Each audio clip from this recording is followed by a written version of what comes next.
Hello everyone, this is CEW here, and today I hope everyone enjoyed their Mother's Day and all from yesterday for the weekend. And for this death battle, after Groover's Megamind, mixed feelings about that, but as I did a review, but not gonna lie, this was a shock to see, as this is going to be the second probably closest match of the season, which is Yuji versus Denji. Jujutsu Kaisen versus Chainsaw Man, the main protagonist. And not gonna lie, this one's actually an exciting one, as this fight, I will say right off the bat, this fight is going to go either way. Because this fight is so neck and neck and like close match that any advantage they have can turn the scale on the ideal victor. So let's just break down in what I think the categories. Oh, also some major spoilers for this one if you don't want to get spoiled, as like we're be talking about the ending, like the whole series as a whole, including the sequel, Moendenlu. I can't pronounce it, but the sequel did to Kaisen as well, and the main story Chainsaw Man.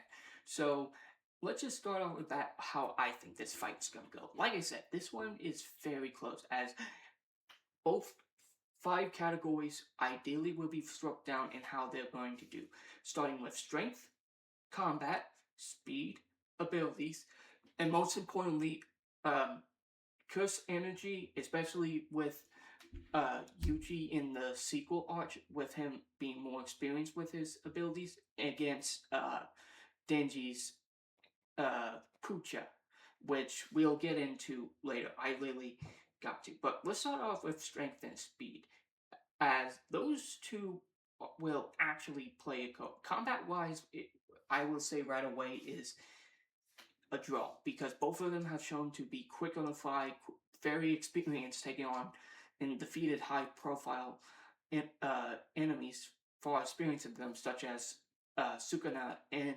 Makima particularly. And not only that, they're basically able to adapt quick on the fly with their quick thinking and adapt in combat. So, and while Denji is mostly close range, like he literally has chainsaws on him, so like close range is able to fight and was able to adapt to Rize. And not only that, Yuji on the other hand, while he does have range and all, superior range and all, like with his curse energy, it does have some limitations with his stamina. But we'll just get into that later on. Let's just go straight into the stats. Combat is like a draw. So what are the best feats for them? We're starting off with Yuji, as we have to mention the infamous meteor feat in Sukuna, where, as you can see, one of the characters ended up summoning a huge meteor, and which Sukuna just played red light, green light, reference to Black Air Force. But like this was really good, and it like took down all of Shibuya, I think, which is like goes into the not Teratons or like not Penta, but it gets like destroys the whole city, and that's not even the best. The best feat probably has to be this black hole, which took a whole chunk of a large city and all. And while this ideally was here a planetary, I just cannot count it, because even though creating a black hole is impressive and all, and could like be large planetary level and all, it just, as you can see, we don't see the black hole able to destroy that, but still count it and all with like large city level as we see that. So how does Chainsaw Man do with strength? Surprisingly, probably closer, if not surpassed, as probably one of the best feats is uh, the War Devil Asa with Yoru, with the Dungover, who used the Statue of Liberty, ended up shooting this bullet from the Statue of Liberty all the way to New York. And the reason why this plays a major factor into it is because, wait, why is this? That's weird. Well, the point is that my bad on the part, but basically as you Pucha was able to see it coming at his way. There we go. I had the wrong thing. But even though he got hit by it, he saw it coming, and that was still impressive. Even though it hit him and like destroyed a huge chunk of Tokyo. Apparently, especially that's impressive as speed wise, but in terms of raw power, that goes into the gigatons apparently. And not only that, that's not even the most impressive, as when Yoru or the War Devil got amplified with nuclear bombs and became more field, which, as the War of Chainsaw Man, fear is basically an amplified power. The stronger you get is the more field. And she was able to took the whole state of Michigan into a sword and crushed it and turned it into a sword. And then later on, near the end of the series, she basically combined in two states. I forgot. I think Oklahoma was one of them and merged them into one. That's very impressive. And I think barely beats out Yukina. Even though that Gojo was stated to like his cursed energy was able to lift the whole country of Tokyo, that's still probably inferior to like what Euro took. But however, it is very close, like neck and neck, just like a few gigatons left. But like I said, this fight now speed wise, you think that this would be easily Chainsaw Man, but I don't know, because apparently, as we see with Yura, who died in a point second, was able at fast from a weaker devil. And for the feat, as you can see here, this was shot. One of the later enemies, the Age Devil, actually caught that same bullet that penetrated Pucha later on. As you can see here, same weapon and all, and technically, and shot from New York and all. That's impressive, but it's still pretty close. And at first, you think that Chainsaw Man got it, but then came the Black Flash and the EM Wave. So, long story short, apparently Black Flash, one of the abilities, as you can see, it allows a 2.5 punch and recharge your stamina. But what's most impressive is that it attacks in a microsecond hit.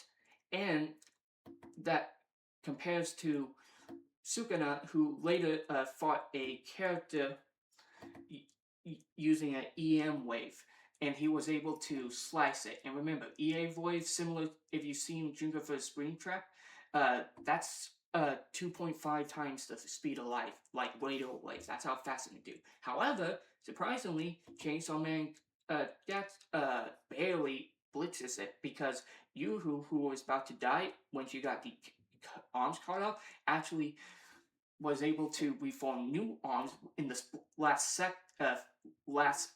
than the last second, and was able to instantly grow new arms and shoot point blank at Pucha.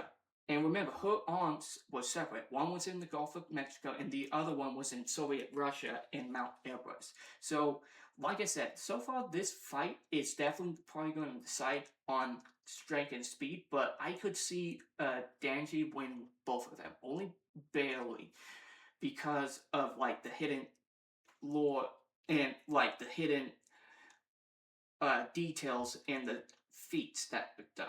But let's talk about the main elephant in the room, Pucha, who, as you can see, is basically, as Makima considered, the greatest devil, because the hero of hell, because he literally is able to eat the devils and erase them from existence. Though there is limitation that they can be reincarnated and all.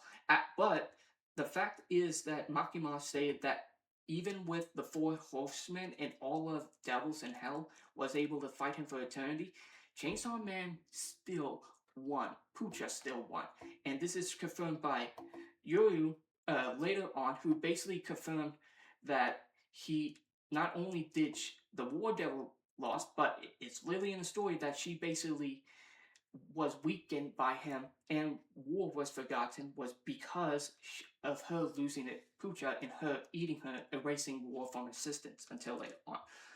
And this not just goes from like eating them whole. Just eating specific chunks of them, such as their heads, were a was still is still enough to affect them, and was able to erase simple things like ears, mouths, and legs, like major points.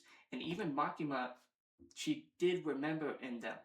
But as you can see, the famous uh, forgetting everything, that Pucha was able to erase them all, from simple things, from history things, to actual diseases and all, which is very impressive. And he has very heightened systems, was able to see Makima, and also has highly regeneration. As not only has he been shot in space by Makima, but also towards heart out and heal instantly from re-entry.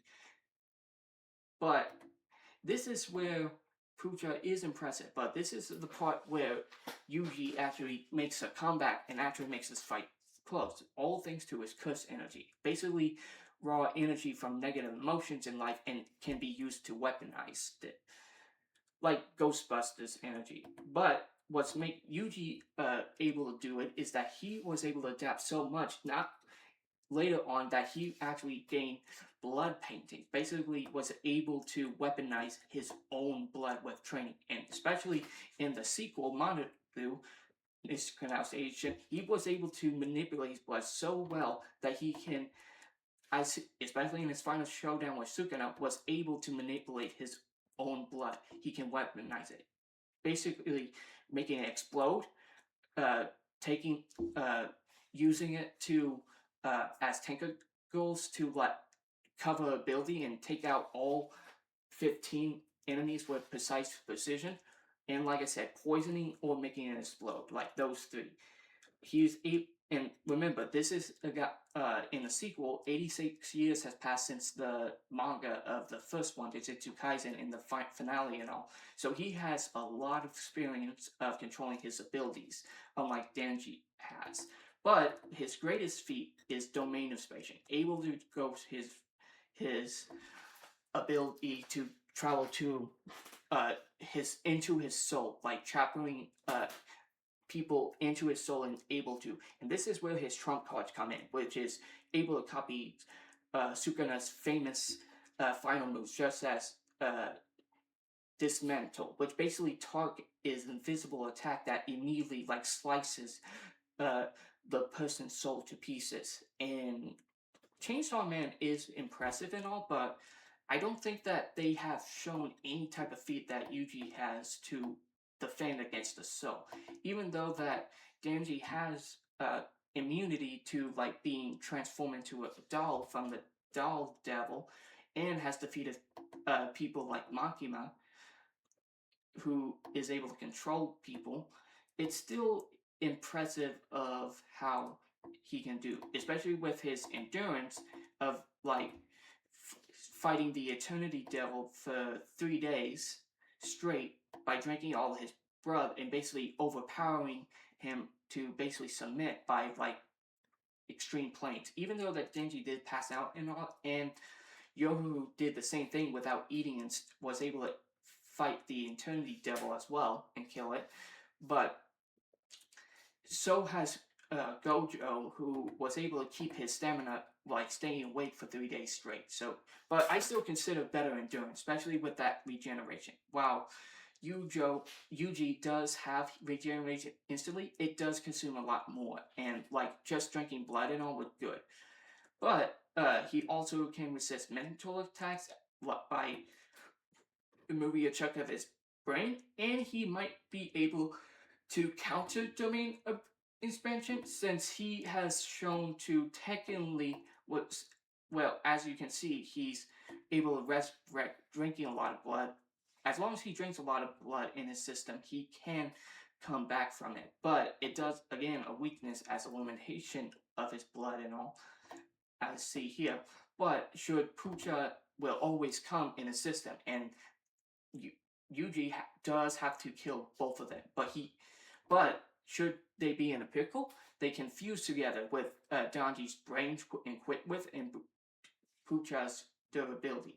But that can be a disadvantage, since like Yuji can use his dismantle and attack both souls at once, but considering how Pucha has able to fight hell and all, like it's really debatable. And like I said, let's just get to the conclusion. Like I said, I did do um inspirations to the video, so I'll put links in the comment so that way you can do it. But this fight can go either way. Either Genji has better stats and is able to endure long enough to get that one shot to kill, especially since Pucha can literally bite him, Yuji, and like erase him from existence or curse energy as a whole. But on the other hand, Yuji has better offense and defense, especially with him attacking Soul. He's able to protect himself from blood, though Yuji that could maybe harm Pucha and Denji, even though that that could maybe be used against him. But it really depends, and he definitely has more experience. So ideally, he could win. But even though I am being, I could be a little biased for showing more love of Denji and all, but I am looking at the point standpoint. It really comes down to the stats, and how to get the blow. What I mean by that, the best comparison I can probably think of is like Iron Fist versus Wolverine. Both are definitely great fighters in their own standpoint, and both have their specific advantage and disadvantages that give them win. It really comes down to who can get the killing blows first, most times than not, and how they can use their disadvantages to their advantages. And I still ideally think that Denji has more win cons than not, even though that he could get insta killed by his dismantle and domain expansions. Pucha by himself should be able to not only overpower them, but should find ways to get him to kill faster. Because, like I said, speed will probably be a fact. If Denji is able to kill uh, Yuji before his domain expansion, then ideally could win. And with Pucha and them separating so even if Denji does die, Pucha uh, still is a factor and does need to kill him as well, as for the TV one. And even though that the both have their flaws and all, especially Denji's Chainsaw Man ending, really liked that series, but that ending was bad. But this is just my opinion, and I do think that this, like I said, similar to Ruthless Megamind, this fight can go either way, and I definitely can see better arguments with Yuji winning just by him attacking the soul and like having better battlefield control. That can be a play factor, but considering how Ruthless Megamind played out, the the stats factors and like having Pucha, like those advantages can become a major factor in changing the fight, especially with having the raw strength and speed to do, and especially with Yuji able to attack the soul bypassing his durability, it still can, like Genji can probably still heal from it or regen from it. But that's all I'm going to say. Thank you so much for watching. I hope you enjoyed. I will be posting another video reaction later today or tomorrow, as there have been some that caught my interest. So thank you again. I hope you enjoyed, and let me share your thoughts and all. Till then, see you next time.